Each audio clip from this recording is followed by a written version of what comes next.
tous et bienvenue sur le chantier de l'Observatoire de la Picardie. Dans les vidéos précédentes, vous avez pu voir qu'on avait bien avancé sur tout ce qui était mur et peinture intérieure. Et bien aujourd'hui, nous allons préparer la chape pour pouvoir coller le carrelage. Alors on va commencer par nettoyer le sol comme il faut. Ensuite, on va coller une bande périphérique, un isolant TMS et la chape de béton. Donc, après avoir bien gratté le sol avec une petite spatule, comme ça, un petit grattoir, et bien on va passer l'aspirateur.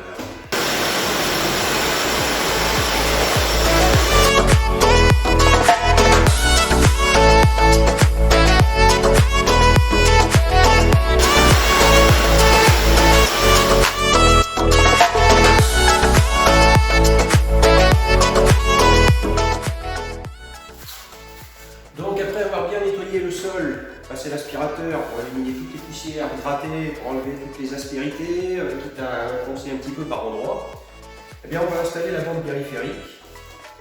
Celle-ci va se positionner au bas des murs pour éviter tous les phénomènes de dilatation de chape de béton et aussi éviter les transmissions de vibrations en direction du pilier du télescope. Donc elle se compose d'une petite mousse polyester, d'un rabat plastique. On va dégrafer le long au pied du mur et l'isolant va venir se plaquer devant et le rabat plastique va venir recouvrir l'isolant.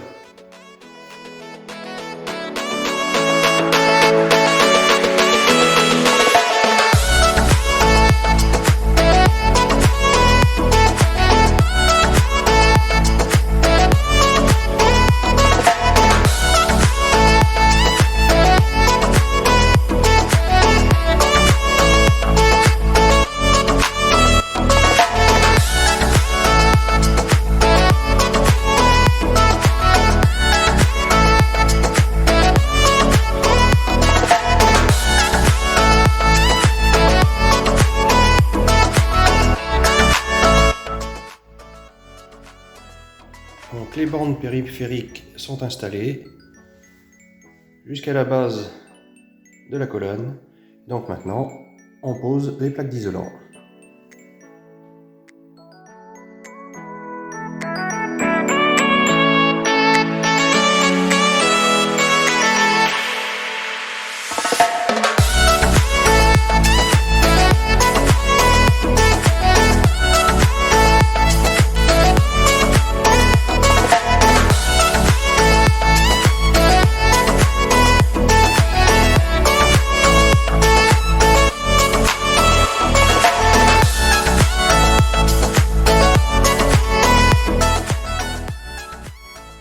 Une fois les bandes périphériques et l'isolant posés, on va jointer entre les plaques avec du scotch pour éviter toutes les infiltrations d'eau qu'il y aurait pendant le coulage de la dalle de béton. Pas la peine d'aller faire une poche d'eau dessous l'isolant, ni ce qui est de l'eau qui aille jusque sous les cloisons pour rejoindre la laine de verre, ça mettrait trop longtemps à sécher. On va étanchéifier toute la surface et on sera tranquille pour pouvoir couler la dalle de béton.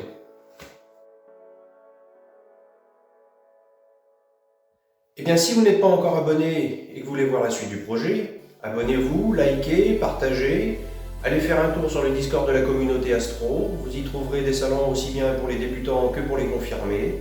Il y a également des salons vocaux où vous pouvez échanger entre vous et vous allez y trouver également des outils d'aide pour préparer vos soirées. Donc, tout a été rendu étanche à l'aide du scotch entre toutes les jointures des plaques.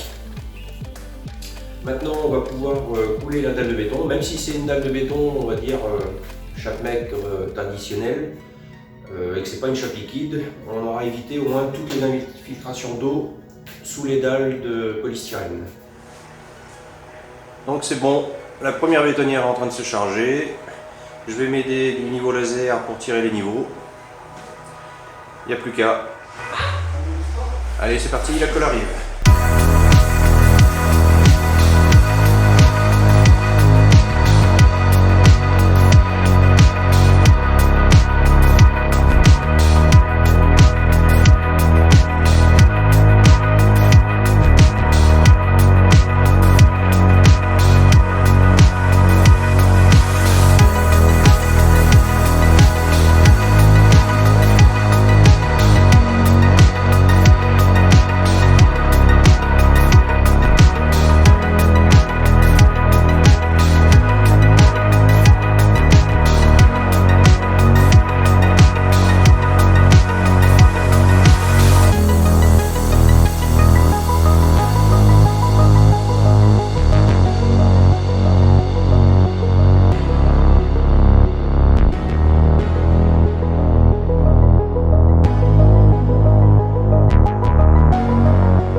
je vais bien décaper le sol, lui passer un petit coup de brosse métallique, bien aspirer et ça sera prêt pour la pose du carrelage.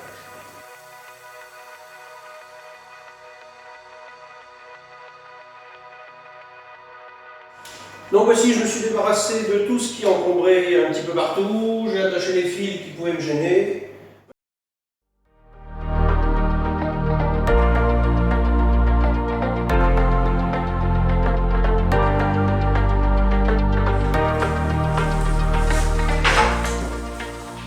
Maintenant que tout est bien décapé et bien dépoussiéré, je vais procéder au capinage, c'est-à-dire que je vais tracer l'emplacement de mes carreaux pour accorder au mieux au pilier et au mur pour avoir le moins de tout possible.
Et voilà, un après-midi de pose de carrelage, les grands carreaux sont posés, il ne reste plus que ceux qui ont les coupes sur la périphérie.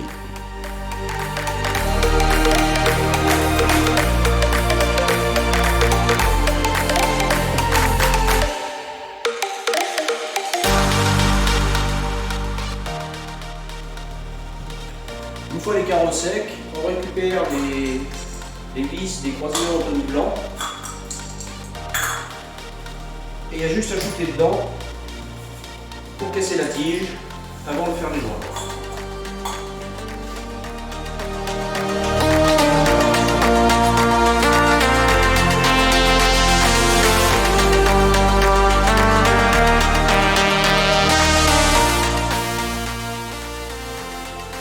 Donc le carrelage est posé.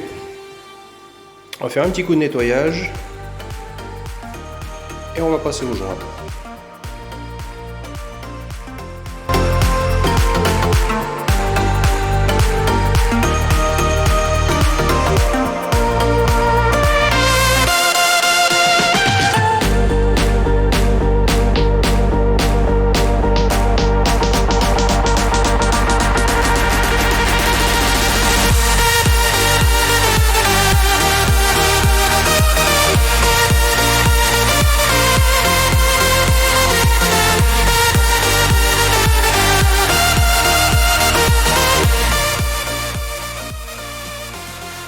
Donc on a quasiment fini les joints de carrelage, mis à part les deux bordures le long des murs et autour de la colonne où je viens juste de faire un joint en silicone pour respecter la désolidarisation de la fondation et de la colonne de la dalle de béton. Donc on verra ça demain et par la suite on pourra commencer à monter le mobilier.